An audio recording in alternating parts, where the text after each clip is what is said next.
So the system's really important, but then if you get the key people, I think it's hard to pick. Yeah. And it's more respecting them, making sure that Yeah. they don't be encouraged to leave. Pay them well, pay them above the award, pay them whatever, give them time if they need it to vanish or whatever.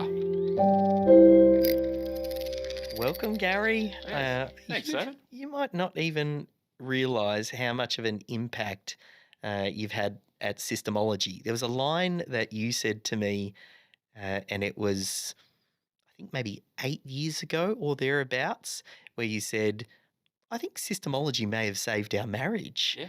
And that's a story that I tell because I see it all too often, business owners just getting all consumed by their business and everything else just is second priority, and it can cause some huge impacts. Well, it's your baby. You formed it. Yeah. You also don't have the regularity of income. So you also have that pressure. I've got to make money doing this.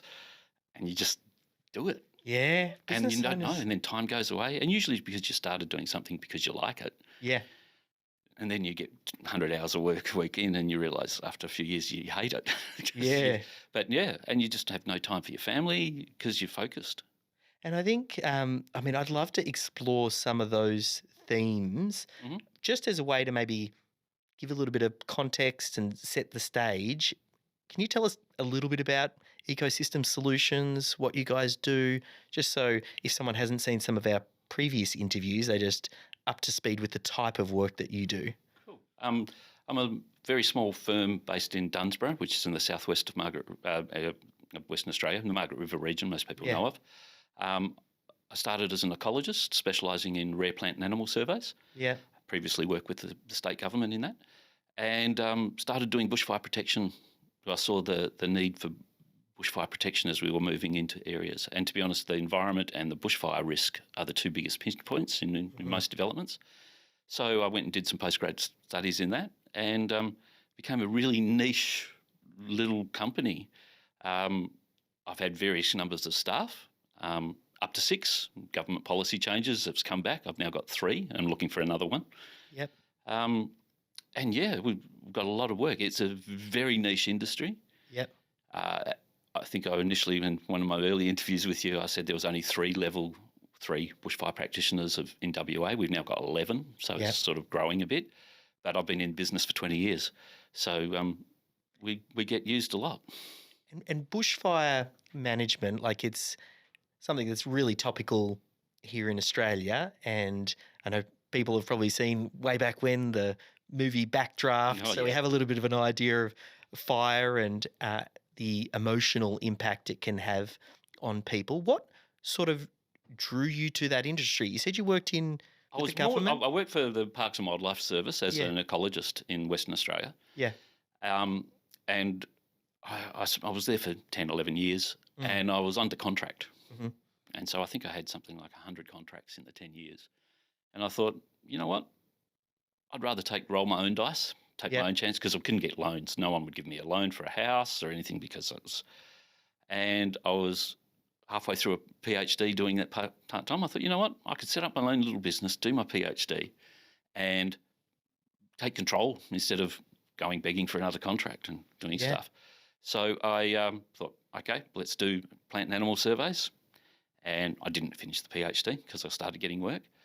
But then I started to notice that we were going and looking for subdivisions where they're saying, okay, where are the good plants and animals and vegetation?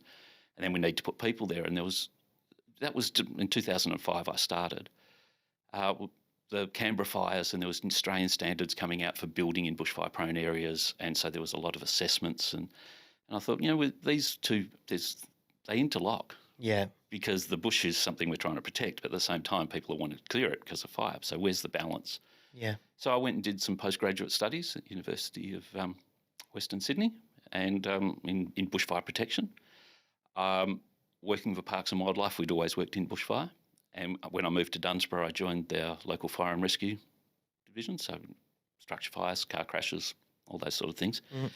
And you just realise how much it is a part and how to do it sensibly. You don't need to get a D9 in and clear everything. You don't need to concrete the whole southwest of Western Australia. You can actually integrate protecting plants and animals and bushfire protection for people by smart planning. And it just fascinated me. Yeah. It still does. It's an evolving science. It's very dynamic. It changes every time there's a major bushfire event. CSIRO have done research, and then you go, well, that didn't work, so we're now up to this. Climate change and variabilities of a whole range of things, people impacts. It's fascinating. Yeah. It's fascinating. When And no easy answers. Yes, yeah. I imagine you've built this business around you being the guy. Yep. Because there's no easy answers, you're an extraordinary problem solver, and you look at all of the data and you take it on board, and then you make your best suggestions. So you're a prime example of a business owner where they are the technician and they are the skilled operator. That's where a lot of business owners get started. And it's also what, to a certain extent, traps you to the business. Locked you. It's a handcuff. Yeah, because people come to you. You're the expert. And you very quickly learn also there's a lot of additional skills beyond doing the technical work to run a business. So how did you go in that transition when you're building up your own business and then you start to go, oh, there's leads, there's sales, there's onboarding, there's delivery. And I know in your particular business, because you're so niche and because there's not a huge number of you with your level of expertise, the leads part is not so much a problem for you. It's more the doing of the work. But I'd love to know how, as you've become a business owner, these other areas have started to reveal themselves beyond just you delivering a report. Yeah, it's interesting. I come from a background of multi-jobs, everything from birdseed packer, I was a repo man for a little while for General Motors, character building stuff. But I find I naturally, because I like people, I like most people, let's put it that way. And I like that interaction. So I tended to work in a lot of the sales field. Ended up in a bank as a salesperson. I don't know anything about banking, but my job was to go and get the business and take people out for lunch and explain things and do all that sort of stuff. And so when I set my own business, I found it's a lot easier to sell things when you actually believe it and it's you. Yeah. It's not someone else. So the sales thing sort of came naturally because it was just treating people like people. Yep. So the marketing and sales, a big difference though, because the marketing's that more strategic process. I didn't think, I won't need a website and that sort of stuff. And then when I did, I thought, as a guy, you can just download things and software and you can do it yourself. And I get zero and I can do my own books. And because you think you can do everything once you have that Y chromosome, you just think you can do everything. And my accountant, who was a friend of mine I play hockey with, he said, just because you can do it doesn't mean you should. Yeah. The business management thing is still evolving. Yes, there's. I actually initially wrote it down in a little book, all the stuff ups I made, things that I wouldn't do again, just for people that I know that are starting business. Yeah. I said, buy me a beer, I'll lend you my book. And you learn by trial and error. Luckily, none of it was fatal. So, some of it was financially not good. And you go, don't do that again. Yeah. But it's hard because you tend to get focused and go, you've got that track. Yeah. And you just go, that's just hit the side of the car. We're still moving forward. But it's hard. There's far more than just being technically competent. Yeah. And I feel like that's what makes it all consuming. Oh, totally. And it can overwhelm you because then you do have things like plants and animals. We can only look at certain times of the year for certain plants. Animals, there's night surveys and setting traps, and you've got to come back in the morning. So you're working really, really weird hours. And then you go, I need to get some invoices out because I haven't sent out invoices for 2 weeks because I've been busy doing, as my staff now call it, you're paying us to go bushwalking. And you go, and then you do that, and then you go, okay, so I haven't kept invoices for 4 weeks. They pay 30 days. I'm not going to get any money for the next 6 weeks. Yeah. Then try and explain that to the family. You go, well, we're busy. Yeah. We're just not going to do much. My wife was working, so it was a bit easier and she get a lot of support. But and then you come to tax time and you go, okay. And I always used a software. My accountant is a friend, so he said, you're doing this, this, this, and this, and he's bigger than me, so it scares me. And he used to say, if you don't do it, I'm doing it and I'm charging you. Yep. So, but you just don't realise the complexities. And even now, 20 years in business as of August last year, when it comes to tax, it still does my head in. I don't Yeah. really understand it. Yeah, And there's so I much put my learning. GST aside into an account, and then there's all this other stuff, and they go, "Oh, you've got to pay this amount," and then there's this bit. Yeah, you just tell me when I need it, and I'll try and plan for it. And you just don't plan for that because you're busy being the technical person doing your job. It's easy to see how business owners get overwhelmed because of that. Even as you're describing it right Oh. now, like I can feel what it feels like as a business owner getting things off the ground. And most people actually remain trapped in there. When you were right in the thick of it, let's say the worst of it, Mhm. when it was all consuming, like what was going on? Like I'm imagining if you're juggling so much, you're dropping things. Obviously, Dropping everything, Yeah. to be honest, and including, you don't know at the time, but your mental health's really suffering. You also, you get to, and I imagine a lot of small business when you're a one-man band, you're too scared to say no. Someone comes and offers you Yeah. a job, and you go, yep. And then next day, and you go, how do you, there's not enough time. Yeah. You can't make more time. I spring flora surveys, these flowers only flower for 2 weeks. And I said, I'm going to do 6 of them. And then you start to spiral into a little mental health thing going, where you go, oh, I should ring them and tell them I can't, but that's really unprofessional and they might give me work next time. So, and you end up doing ridiculous hours. And what else suffers then outside of the business? Because my mental health went down yeah, big time, and that doesn't help from family because I've since realised and got help. And as a guy, we tend to go into our cave when we get to that stuff and go, no, we can deal it. We don't need help. We can sort it, and we just work harder. You just work harder, and you're just digging more holes. You're ignoring your family because I can't. I've got to go to work. Oh, I've got to go and do invoices. I've got to write this report. Yeah. And it's just shocking. So it's really bad, and it's so easy to do, and you don't notice. Yeah. You're in it. You're in the vortex. You can't look out. Light doesn't travel that far.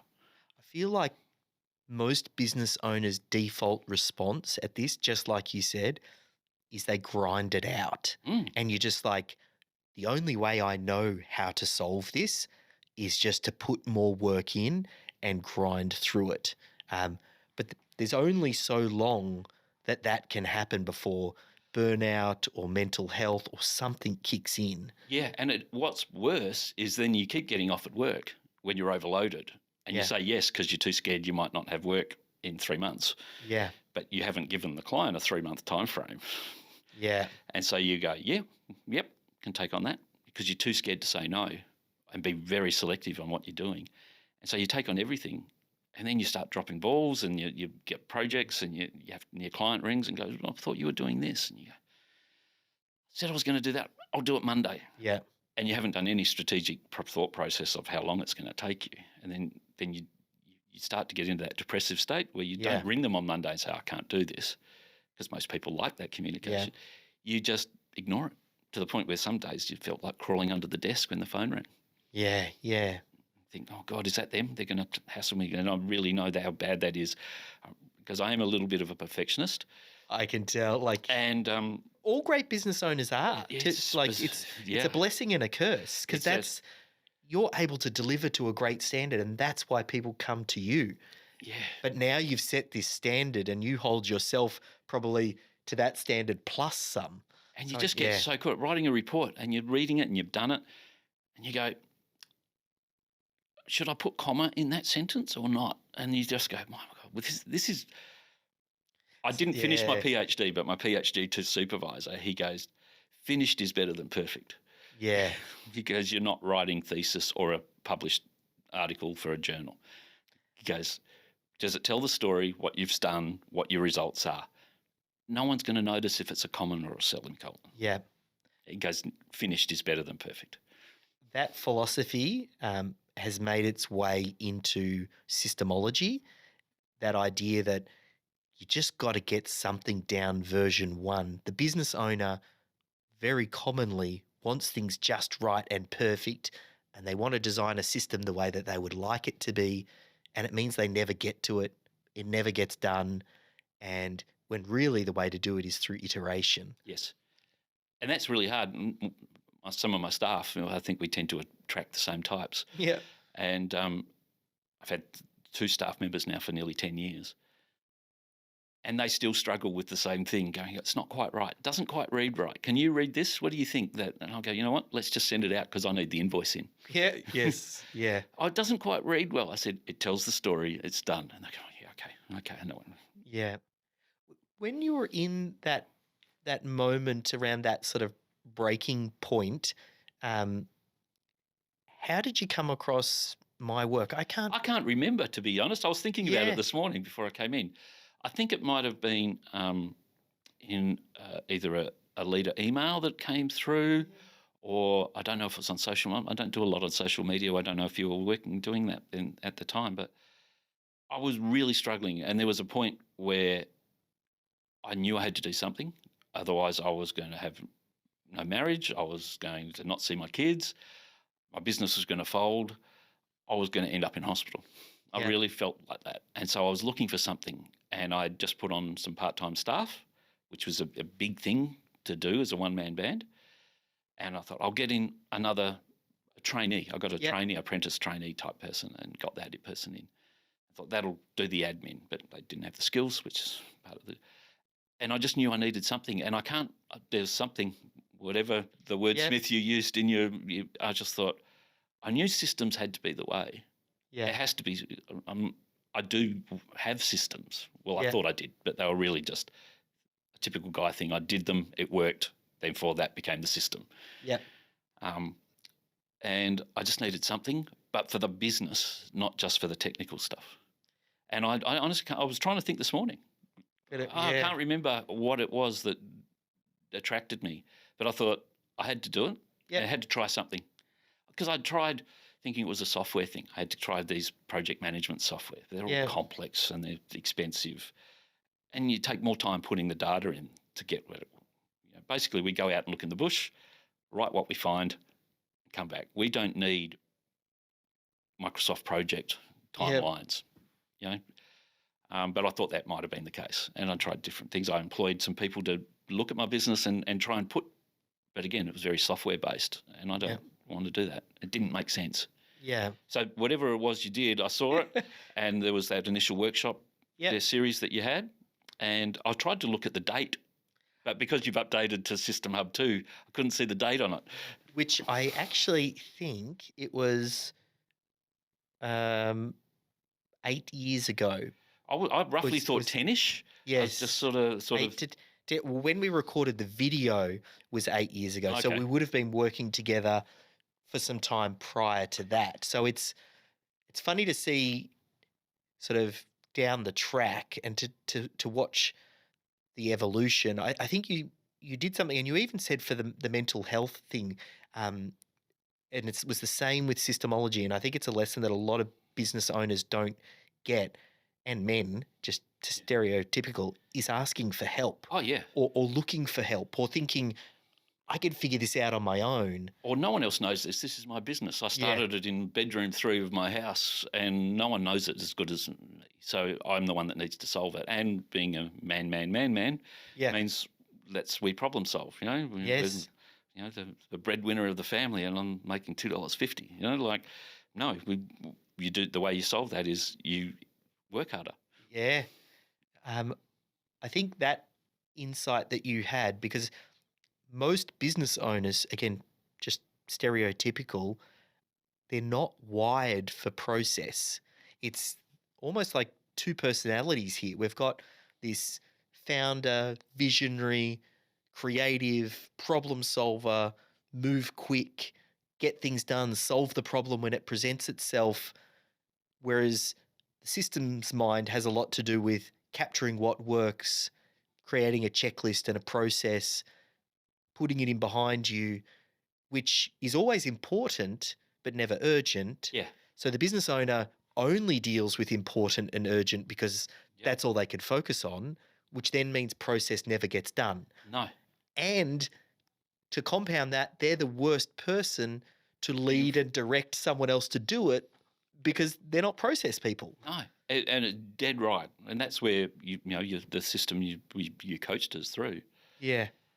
once you broke it down, it just became logical. The scientific brain in me just went, that makes sense. Yes, yeah. That makes sense. But there's also that fear because you think, well, this is going to take time. And that time I do that, I'm not running around chasing my tail, looking for plants and animals and getting invoices. But I also knew I was on a dead end street. I had to do something so I had to trust the process. Yeah. And that's also hard too, because having spent a lot of money on people coming in, to look at software, this type of program, this is how you do your filing system. You think, I spent a little much money. Is this just another one of those things? And I thought, no, look, there's logic there. It fits into the way my mind works. I'll forego that. I might say no to this project that someone's asked me to quote on because I need the time to do this. Yes. But it's really scary. Yeah, to take that. But it's when I'm saying it's scary, it's also the consequences of not doing it are probably more scarier. Yeah. And I think there's one of the self-help says you change when the fear of change is less than the fear of staying the same. Yeah. And I couldn't stay the same. I think that happens for a lot of people where you have to get to the point where the change has to happen. Like for me, it was when I found out we were pregnant and we were having our first son, and I thought, oh shit, I'm working 80-hour work weeks. I don't want to be the dad who's always too busy. And that was the catalyst for me.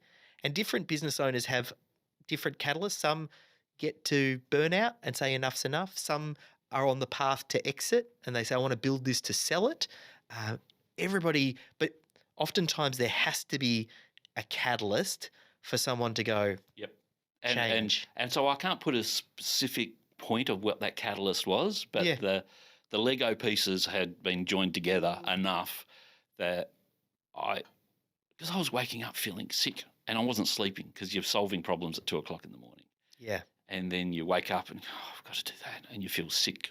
And it's just that whole stress, anxiety, and it just spirals down. I've learned a lot about mental health in the last 10 years in particular, and recognizing signs and symptoms before you get to that. But I needed that breathing space that your program provided to give me that option, because otherwise I wouldn't have been in business. To be honest, I'd be stacking shelves in the supermarket or something. I feel so deeply for business owners because I get this, and I think what I'm appreciating is your vulnerability to share, because what this does is this allows other business owners to see that and go, I feel that's normal.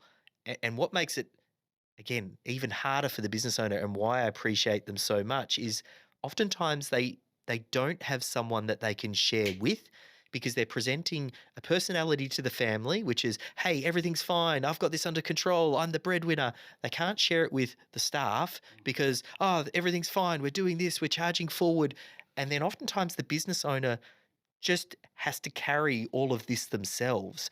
And if things are not on the right path, it can be incredibly heavy burden to carry. Because you think it's only you. You think it's whether it's a flaw or I don't know enough about running a business. I knew I was good at what I did. Yeah, yeah. But then you go, there's far more than that.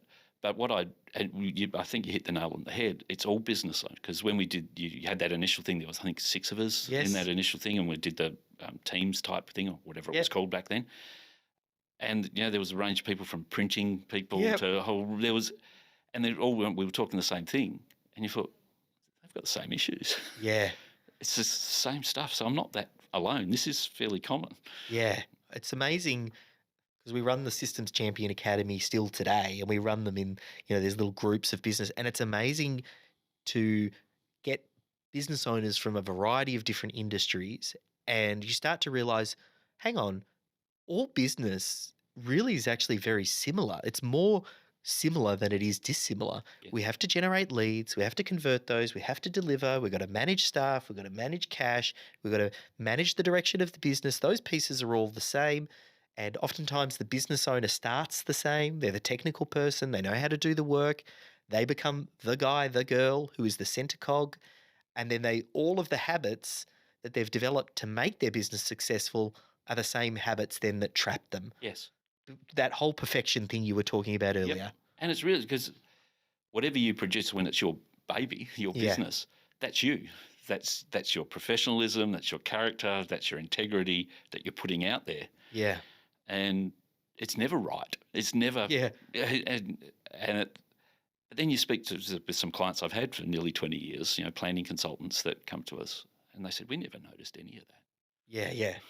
It's like the duck, the underwater, the legs are going like this. Yeah. And they said, and we gave the reports to the clients, and one of them, we were talking about it the other day when I mentioned I was 20 years up, and he goes, didn't you think that the fact that you write reports that get assessed by the local, by the state government's Parks and Wildlife Authority, Yep. or the federal government stuff for federally listed species, all your bushfire stuff gets assessed by the Department of Fire and Emergency Services, that they were going, yeah, that's fine. You didn't think that that was a pass mark? Yeah. I didn't really even consider that because it was, am I happy with that? No, not quite. There's still some tweaks I could make on that. And the longer you faff around, the longer you haven't sent an invoice out, and the longer the client takes to pay it. And the whole process, it's crazy. It's really, really interesting. Just surviving and thriving as you have over the years is a tremendous win for the amount of people who come into business and crash and burn, and the level of demand you've had. You had that demand from day one. Like, one thing that makes you a little bit different from a lot of the business owners that we work with, sometimes, well, they don't have the lead flow. Yeah. That was never your problem. Your problem was delivery and managing and trying to deliver to that high standard that you want. When you started the Systems Champion Academy program, and it's funny, you said the two staff that have been with you for 10 years almost coincides with the start of the program. Totally. And it was where it gave me the confidence to go, okay, I can't do everything. Yeah. I either need to say no, which is still was a struggle back then. It's not anymore, but it was then. Or I try and find somebody. And the thing is, what happened was a friend of a friend that works in the environmental field said, oh, I've got a friend and she's moved down to our part of the world. She's just looking for some work. She's a botanist. I said, well, I could use a botanist. So maybe she wants to, and we had a chat. And I said, maybe do you want to work, say, 2 days a week? You pick the hours, you pick the days. And then she became 5 days a week. Yeah. And then she says, oh, I said, we could do with someone else, because then we realised that that's taking some of your work away. Yep. Gives you a bit of time. To be honest, I still wasn't focusing on that more strategic stuff that I should have. We just split the workload in two. Yep. And she goes, oh, I've got a friend that's doesn't have any environmental background, but she's been running her husband's business and the marriage is broken, blah, whatever. You could do with someone to manage some of that stuff. Yeah. I said, well, she want to come in maybe 1 or 2 days a week. And that gives you the confidence someone's going, you don't need to do this. Yeah. You don't need, plus when you're quoting and you're a one-man band, you might say, okay, I don't tend to do hourly quotes because I'd rather quote for value. Yep. But let's say I was, quoting $50 an hour. And Danny, who's still with me, she goes, no, you leave the quoting to me. Ace. And she wouldn't tell me. And she goes, oh, we quoted $150 an hour and that we won it. Yeah. Again, it's that because there's the imposter syndrome that hits you. You think, I'm not worth that. Yep. And she goes, yes, you are, because there's not many people do what you do. Yep. And you have a line out the door of people who want to work with you. So one way to kind of thin that out, and I mean, we're the same at Systemology. We undercharge and undersell what we offer.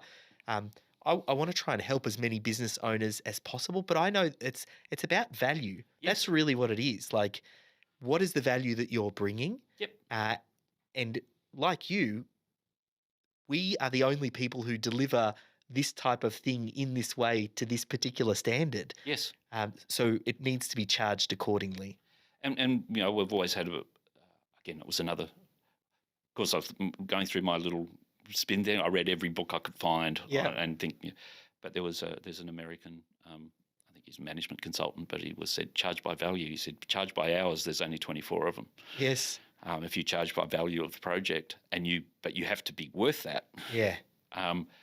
then it's like the mechanic that charges you $300 for a 2-minute tap on the thing, Yeah. and it's the 20 years of experience of knowing where to tap. Yeah. But it's the confidence to do that. You don't. I imagine a lot of small businesses as well. Very common. You don't have that confidence in yourself. Yeah. And outsourcing that, even though it was in house, with Danny, she can never leave. I've told her she's never allowed to leave. She goes, no. And 10 years later, she's just says, you don't know. We're charging a lot. There's some jobs that we do that we now have to charge by the hour. Part of your program's given me the options to actually go and do other things. So I've recently been an expert witness for the state government on some bushfire appeals processes. And Danny put the quote in. Yep. I would never have quoted that much. Oh, hey, I know you're tuned in right now, so I'll keep this super quick, but you like awesome YouTube videos, don't you? Well, there's not really that many YouTube channels that create great content about how to systemize your small business, so I want to make sure that you catch every video that I publish. So if you haven't already, firstly, give this video the thumbs up, and then go ahead and subscribe to my channel. You can even hit the bell notification to make sure that you're the first to know when I publish anything. So go ahead, do it right now. I'll wait a sec, and then I'll transfer you back to the video. What I love is watching you and the business evolve over time, because the first thing that you started to do, you plugged these team members in, they started to handle all of the administration around you and your magic. Yep. You do the magic, and sometimes I've seen some business owners, they then bottle the magic and then plug someone else in who can deliver the magic. And other times, what we do is we create space around you to just focus on your magic. And all of the administrative stuff. And that was what the girls did. They went through the program. You started to systemize. You started to take chunks of work and administrative work off your plate. I don't know if you could tell us a little bit about that journey of the girls freeing you up. Because and I've said this in previous chats with you. Yeah. The CCF process was what made it for me. Yeah. I was trying to be everything to everybody. Mm-hmm. We don't do water wave stuff, but someone says, can you do a water wave survey? Yep. Yeah. And then you'd go and read papers, go, how the hell do we look for mussels in freshwater systems? But being able to sit down, declutter everything, go back to the basics. What's one primary client? Yep. What's our target? Where do we make most of our money? Which is where I went. Where do we get most of our Because a lot of people come to us, they're one-offs. Mum and dad own a farm. They want to subdivide it for some houses. Once that's subdivided, we never get to them again. Yeah. They also know people, though. And whereas planning consultants and building consultants and those sort of stuff, that's where and I thought, right, okay, so let's just focus on them. I'm not trying to do the 10 million phone calls, mum and dads come in, and then break down, okay, what is it that we actually deliver to them? Where's the value? What do we do? How do we do that? How do we stepwise that? Yeah. And luckily I had the staff and the time, and we actually sat down on the whiteboard and thrashed it out, because I also think, because it's my business, I'm the worst person to try and pick out some of that too. Yeah. Because I'm very prejudiced, because I think I know it all. Yeah. And having someone, and I'm lucky, both the two ladies that have been with me for now are brutally honest. Yeah. And that's why they're so valuable, because they go, that's crap. Yeah.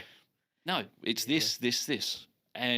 But it enabled me to declutter the business and have a bit more confidence in saying no.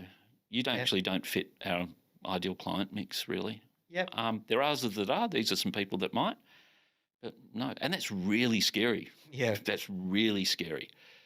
But then you actually then become that's that niche, and people, planning consultants, or even the small mum and dad developers, that they talk to Penn. They go, oh, this guy doesn't deal with the big multinationals. He deals with he's a real person. Yeah. And they come to us. We make good money from it. We give for good value. They still make their profits. Yep.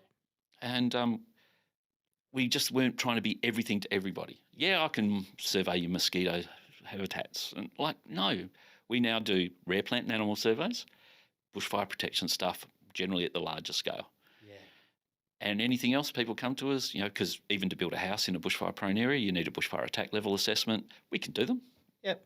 All my staff have now been trained in, $500-600. Yeah. We say, it's still a lot of work. Maybe use these guys.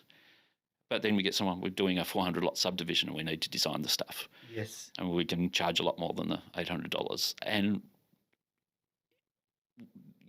picking out the process from the CCF in particular, and then all the other steps in the systemology process, just helped me clarify and declutter, and gave me the confidence after the first few months when we go, actually that worked, and I don't need to do that because we're not trying to chase our tail on this. We're just doing this. Yep. And if we're just doing this, you know what? We could make a template of that. Yeah. And then that template, so if I'm doing it or Danae's doing it or Danny or Kelly or someone's doing it, we'll all use the same colours. We'll all use the same font. And I can actually put that into a computer and we can all access that. Stuff like that. And you never think of that when you're busy looking for a rare orchid. Yeah, yes. What I love as well, you dropped that systems culture in so early into the DNA in the business that when those two team members came on board and they helped you do this and roll out the process, build out the checklists and, well, this is how we do things here. And then as new team members come on board, they get inducted into that process right from day one. It's very hard to articulate the impact that this has. Like, I know we're 8-10 years down the road, but it'd be very interesting to, I sometimes wish I could be like that ghost of Christmas future. And I'd love to show this is what your business will look like in 10 years with, this is what it will look like without, because it's so different, but you don't know in the moment when you're making the decision. And a good example is because we've had some changes in the bushfire policy. I had up to 6 staff at some point, and it was great. It gave me so much free time, and I was still profitable. Yeah. I did some numbers, and I'll tell you later on the percentage that it's because I know I initially told you years ago, and it's a lot more I found today on the percentage-wise. But that gave me the opportunity I got my pilot's license 2 years ago. Yeah. I needed it for work, of course, because WA is a big place. Because I had staff doing things, I was able to go and get the 100 hours of flight training in. Yep. And I can hire a plane from our local airport, fly somewhere, do a job, turn around, come back. It might have been 3 days drive. Yeah. So it gave me freedom to do stuff. And policies changed, so I had to put some staff off, which is, again, a business up and down, and it's horrible. But then we needed more people because it came back. And so we employed a girl in November. And she comes from Finland originally, so she doesn't have a lot of Australian ecological knowledge. And she goes, how do you do this? And I was able to go through, well, there's the video and these are the dot points. Yep. And she went, I've never worked in a place. She's now writing a lot of our reports. She might not know all the plants and animals that we have. She goes in the field and she's learning. She's got a real good interest in it. But she's making the amount of stuff she can do just because she goes, I don't need to look at the video anymore. I just look at the dot points and I go, what's the next stop? Oh, yeah. It's just mind-boggling. And to have somebody, she's only like 28, 29. Yeah. She goes, I've never worked for somebody that was that. This is just like an instruction manual. And then it's when her reports are exactly the same as Danny's reports, they're exactly the same as Danae's reports. It's just, I love it. That's great. You said the magic word there. The magic word I've realised for business owners is actually freedom, because most business owners get into business looking for freedom. They go, well, if I run my own business, I'll be able to call my own shots. I'll be able to run things. But then they end up having anything but freedom because they're chained to it. So they wanted freedom. They got the complete opposite of freedom.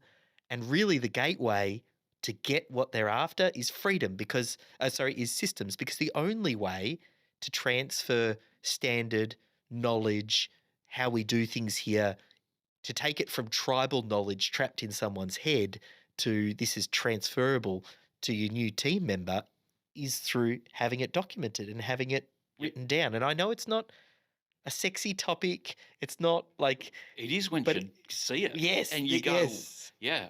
Again, this consultant that I can't remember his name, he said wealth is discretionary time. And I love that because it's so true. Over a year, I managed to get 100 hours of time to go flying. Yep. In business hours. Like, just it's mind-boggling. And I can now use that in my business because we get remote clients and I go, if I can hire a plane, we can be there on Wednesday. Yeah. And it's just, you pick me up from the airport because I won't have a car. And I'll be an hour on your site to do an assessment for your chalet development. Then you drive me back to the airport and we'll have a report a week after that. I love these new pockets of you're uncovering. Just before we hit record, you were telling me about your photography also. Like, systems create space.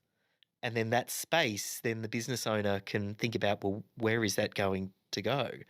Yeah, well, I was naive when I said, I thought I had all these contracts with the government. I'm going to set up my own business. I'll finish my PhD. I'll be able to go surfing when I need to. And my board's still sitting in the garage 20 years later. I've had a little bit. Actually, I need a thicker surfboard at the moment. But, that's very naive. And I imagine that's because you just get caught in that vortex. Yeah. But again, just setting a process and trusting it because it works. Yeah. It does work. And it, as a very practical, hands-on sort of guy, it's hard to try and trust something like that. Yes, yeah. Because it's not you doing it. Yeah. And the best way to make sure something works is for you to do it. But I couldn't go back to the old.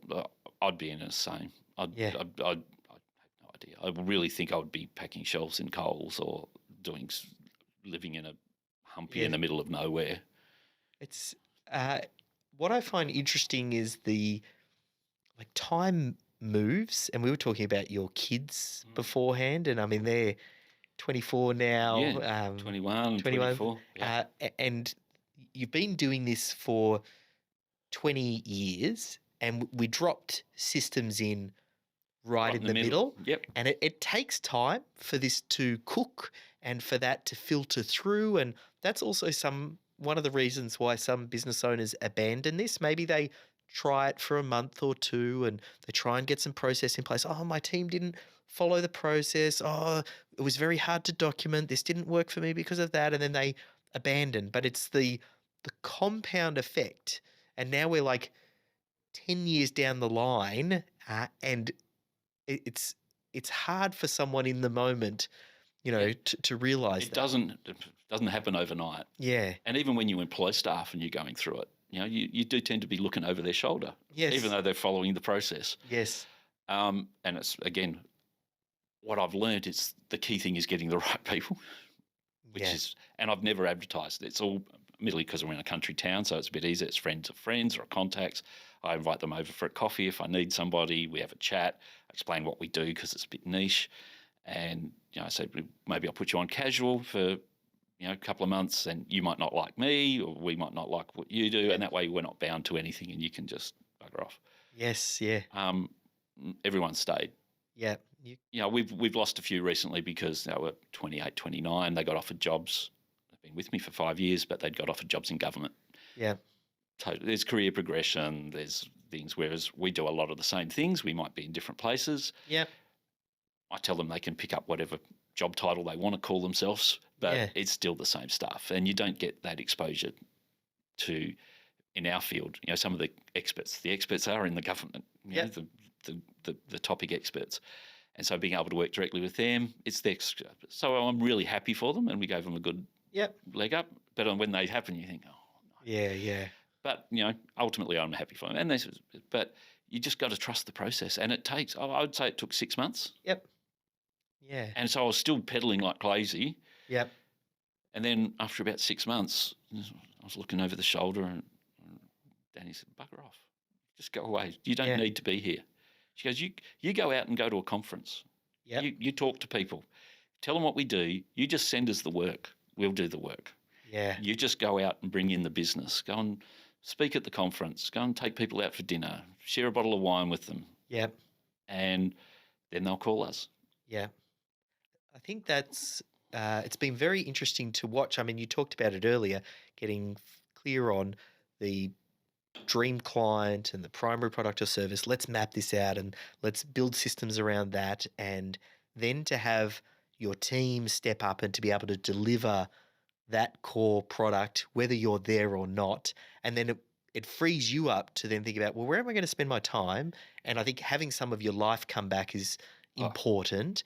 But then also then choosing where in the business you work and you feel most fulfilled, and, handling the bigger projects that maybe the systems won't cover because it's so bespoke or high end, but you're also charging accordingly because they're getting the man. Yeah. Like you're paying for the man at that point. I think having that in a business is very key. The business owner needs to reach a point where it can make money with or without them, and we can deliver the core product or service with or without them. Like that piece needs to happen. Then that allows the business owner to do their best work, which is they're great at problem solving. So you want them working on these high quality problems. You don't want them working on low quality, repetitive problems that you've answered. I've answered this question 60 times before, and this is the 61st time I'm answering that or the 150,000th time. Like that drains the entrepreneurial life force and energy. Totally. And it's why if you've ever tried to ring me, which I think you might have, I don't answer my phone. Yeah. Even my mobile phone, if you're not in my system, which you are now, I don't answer it because particularly bushfire, it's very controversial, very topical. People are either petrified of it, or they know everything about it. So why are we doing this? I'm just funding your mansion. Because it's a load of waffle. Until there's a fire. It's like insurance. And so you can end up, I can be 2 hours on the phone talking to someone that might not even be a client yet because they're not sure. They want to buy this block of land. If I build a house on it, what's the requirements I need?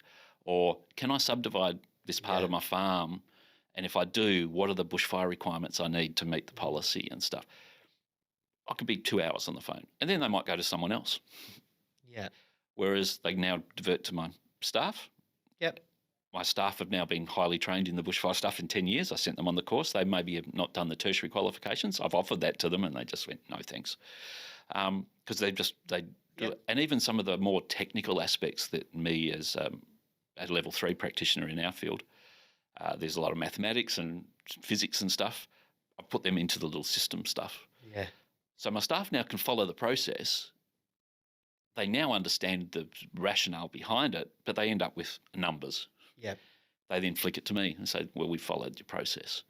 And I don't need, and then they know they put that, they put the spreadsheet with all the calculations on it, and they flick it to me. They can flick it. I've got something I'll do this afternoon while I'm in Melbourne. And I'll check it and go, yeah, that's fine.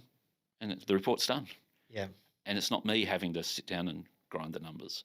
It's just, I still then sign it off because I've reviewed it, but it's just, I can't express how much difference it makes.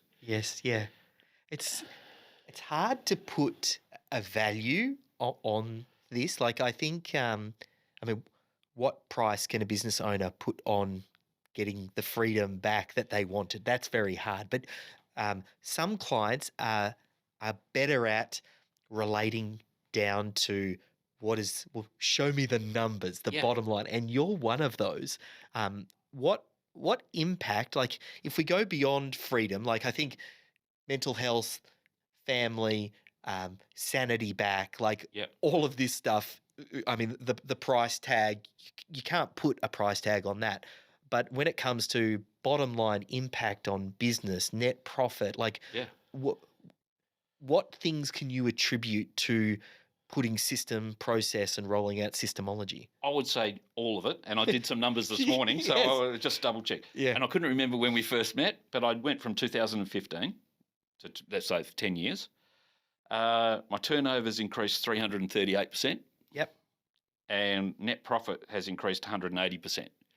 And that's using a figure of last year's net profit, which doesn't include the salary. When I did it 10 years ago, my net profit was my salary. Whereas the net profit last year didn't include my salary.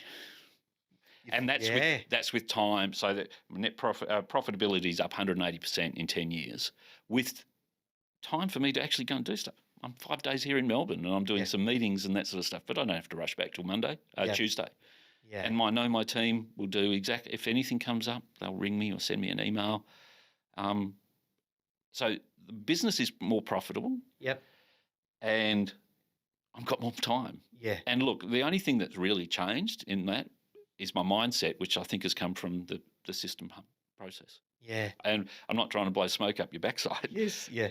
But it's the only thing I've changed is clarifying my thoughts processes and then designing my business to move away where we say no. Sorry, Yeah. you're not really. We're probably not compatible to work together. Yes. Here are a list of colleagues that I think probably can.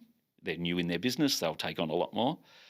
People that ring us and they're rude or arrogant, go, sorry, we're not available. Yeah. And so we're able to pick key clients that we make money from. And to be honest, what we've worked out, we try and pick people we like to work with. Yeah. And if we like working with you, you're easy to work with, you pay your bills on time. We've got some of our clients that, farmer types that have got a lot of little projects going. You send them an invoice on a Monday and they pay on Tuesday. Yeah. And they're easy. Yeah. To the point where they've now got big multinational consulting firms providing advice on planning and traffic and all that sort of stuff. But they still say, we want Gary or his team to come in. Yeah. From Dunsborough instead of Sydney-based firms, because they'll tell us the honest truth. Yeah. They would. One of the things that, like, I just love seeing these patterns and seeing when I see it across multiple businesses, that's what I then try and teach. One of the things that you got as you went through the process, and sometimes you don't even realize it till after the fact, is the separation between you and business. You initially were the business. Yeah. And what happens when you do process is just by getting it out and out of your head, you start to create separation. And then it sets off a chain reaction.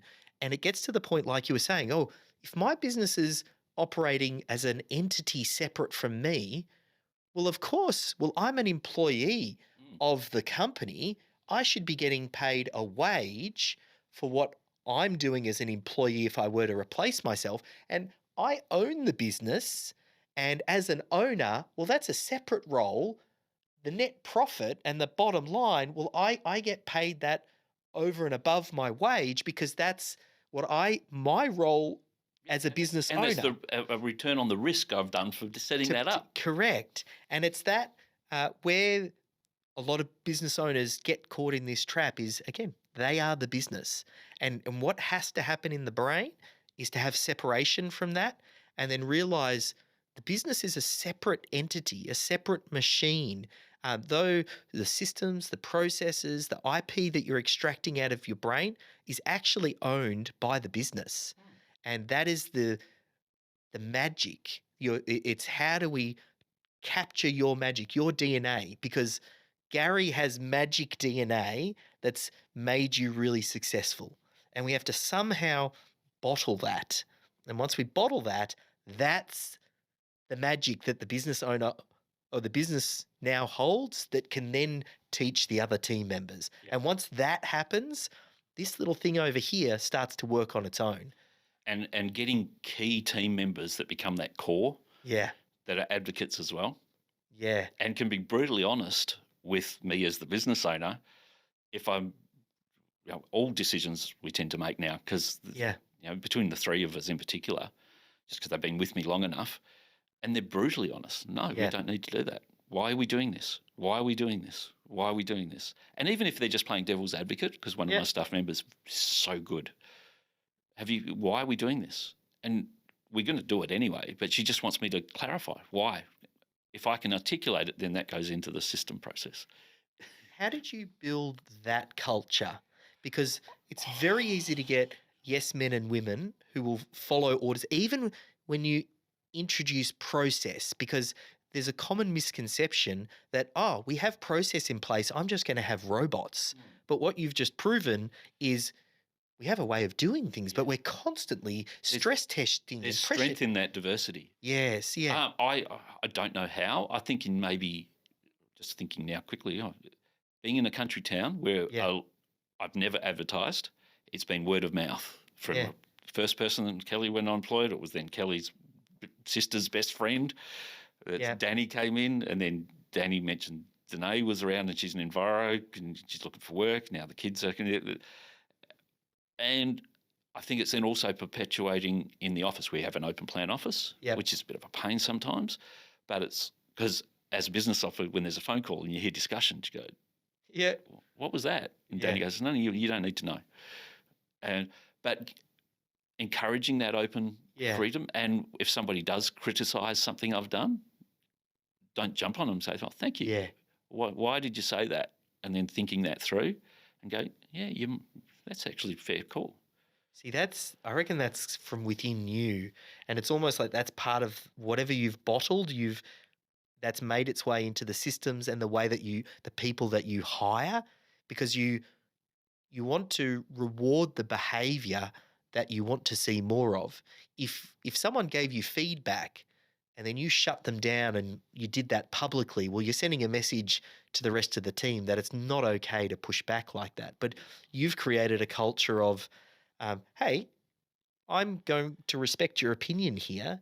And the goal here is to improve the process and improve what we're doing. That's the outcome. Let's get the best result for the client.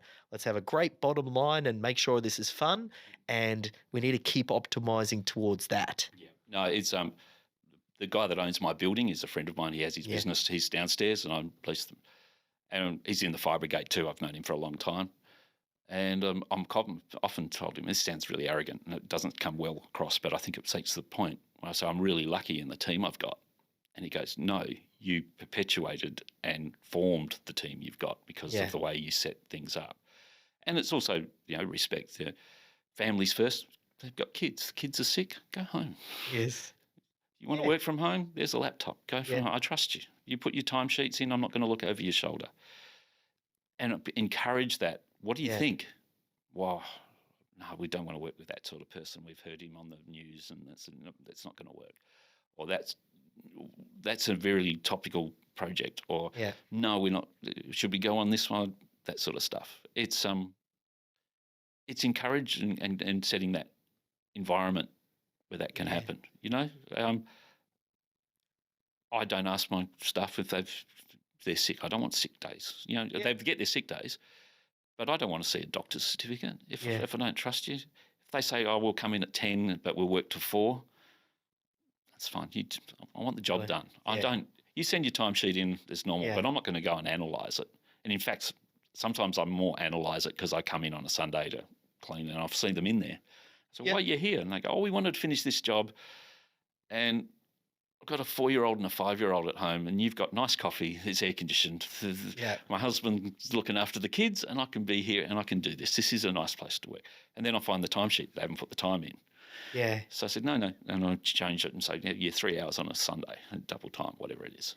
And so you've got to respect them as well. And it sounds arrogant to say that, and it doesn't sit well for me, but I do think I'm lucky. Yeah, yes. I think you've created more luck than you realise. I'm curious to know your take on this, because I've often battled with this in my head. I think I've come to what I think is the answer, because I go, if I had to pick, what's more important, staff or systems? And in my head, I've kind of chunked it through, and I've thought, well, the staff can come and go. Like you said, I mean, they can be with you for a long time and then they're off on their career. Really, the only asset that the business owns are the systems and the IP. So I've reached the conclusion that the systems must be the most important asset because it's the only asset that they own. Having incredible people to run the systems, and even having the right systems to find the right people, you don't even have it documented, but you have this internal, or parts of your recruitment system are, but an internal sense to, it's almost like there is a process for everything, and you've internalized your recruitment process, which goes through to hire the right people. Yep. So you have a process for that. But I'd love your thoughts, like on like what is the most valuable asset in the business? Well, it's a really interesting question, and I think it would change on the day. Yes, yes. The staff that I've got are brilliant, but I also know things happen. You know, Yeah. I had one staff member for 10 years, and she moved on. Yeah. She's fine. You know, still Yeah. lives in town. What are you going to do? You got to support her. While Yeah. it was disappointing, she's happier. It's fine. Yep. But that system, I suppose it really came when we got Michelle in to replace her, and she comes from Finland, so she doesn't have doesn't understand the WA legislation, the processes, and all that sort of stuff. So November to now is what, 3 months? Yeah. She's writing reports that I don't need to change much. We give her the data from the field, So and she good. can put it in the field sheets. She can write the reports with the colours and all our little legends, because I don't really care, but the girls, the legends all mean the same thing. So, and that's, we have a system. We know what colour. Yeah. If we do, I'm bad. I want the content. So if the map, and I put the roads are yellow. Why? No, they're not. Go to the system. The roads are this colour of grey. And so everything looks the same. And it does. It looks professional. She can produce a report. Yeah. It's just, and I just review it. Yeah. So the system's really important, but then if you get the key people, I think it's hard to pick. Yeah. Yeah. And it's more respecting them, making sure that Yeah. they don't be encouraged to leave. You know, pay them well, pay them above the award, pay them whatever, give them time if they need it to vanish or whatever. Yeah. Give them the flexibility. They give it back. And I don't think it's just because I'm in a country town. Yes. Yeah. They give it back. Yeah. You definitely need both. But it's hard. The thing is, the system I can now rely on. Yeah. But it's also iterative. It's when you spoke to me a few weeks ago about coming into Melbourne, I thought, I need to sit down because we're now doing a few different things. You know, as I mentioned to you earlier, I'm doing a lot more strategic work, presentations at conferences, or I've recently been expert witness in the state solicitor on some bushfire development appeals processes, which are challenging, but gives me a different mind space. Yeah. And it's also very lucrative. So how does that process work? Yeah. And things like, I do have that when Hayley left and I had to find Michelle. How did that? And so I started writing some little dot points, and I thought I really should put this into the system again. Yeah. Just so it's more transposable. And it came to the thing when, jokingly, we ran my team. I'm getting old, walking through the bush. You guys want to look at maybe some profit sharing so that in 10 years I can retire, you can take on the business. The two main ones, they said, no, bugger off. We don't want to run a business. We like turning up at 8, going at 4. You're paying us to bushwalk. We do stuff we love. And we don't have to deal with all that politics and the stuff. We just deal with what we do. You shield us from a lot of that stuff. And Danny goes, well, we've got the system we can rely on. You don't maybe need to ever retire. You can put Starlink in your car and go travelling around the world. We can do everything based on your systems, flick it to you because you can get internet anywhere now, and you can review things. You could be in the middle of some of the Punmu Aboriginal community or somewhere, and she goes, you can go, that's fine, and we can do a Teams meeting, and you sign it off. And she goes, you don't need to retire. You can be like one of those law firms you see on American TVs where they have the 90-year-old director in a suit sitting drinking cognac with his cigar. I'm really sure you don't want to buy the business at some point. But that system, she's right. The system can be repeated and be done. Yeah. And even if Danny, Danae, God forbid, should ever leave, they can follow the same process. Yeah. So I'm still producing, Ecosystem Solutions will still be producing the same document, the same process. We still have the same way we do our surveys. We still have the same things. We still have that level of integrity, the scientific integrity, the way we work. And also the communication style, which isn't a scientific literature. We try and not downplay it or dumb it down, but we try and speak it in English because it's really hard, particularly in the fire stuff, to speak English without scaring people. Although sometimes it's worth scaring people because they realise it's serious. To act, that's right.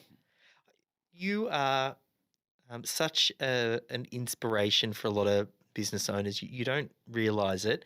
And I said it partway through about just the vulnerability of sharing what it means to be a business owner. So I wanted to kind of thank you for that. And It still doesn't fit well because, you know, you just a don't. little country town guy that's just doing stuff. You know, I'm proud of what I've Yeah. achieved, but the mental health stuff, I think Yeah. Fire Brigade's learnt that a lot because I've been fire and rescue for 20 years now. Yep. Men have to learn about mental health and be prepared to ask for help. That's really ask for help because we hide too much. Yeah. And it's not vulnerability. Yeah. It is a vulnerability in a sense, but we have to communicate that, and there's help there. Yeah. And from a business or a personal or social, it's really important for guys to get their act together and help.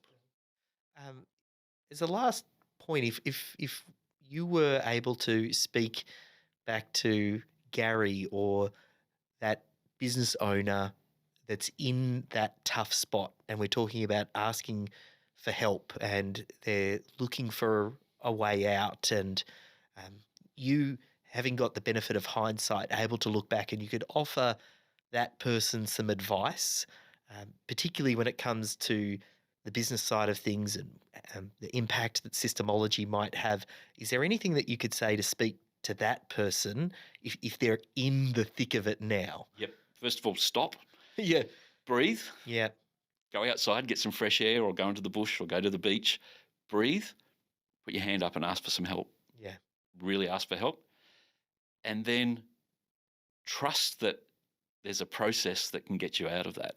Yeah. And it doesn't happen, you know, as soon as I've done my first session, it didn't happen overnight. You know, I didn't wake up the next day and go, I have no stress anymore. I'd say it probably took 3 to 5 months. Yep. Which in the whole scheme of things is nothing. But on the day, it seems forever. Yeah. So set up that, because there's logic. You don't actually need to be a Rhodes Scholar to consider this is the way. Ask for help and be prepared to say no. And the time you invest, you will get back tenfold. You're the best. Thank you, Gary. No, really thank you, David. Appreciate it. My pleasure. Looking forward to a part 2 in another 10 years.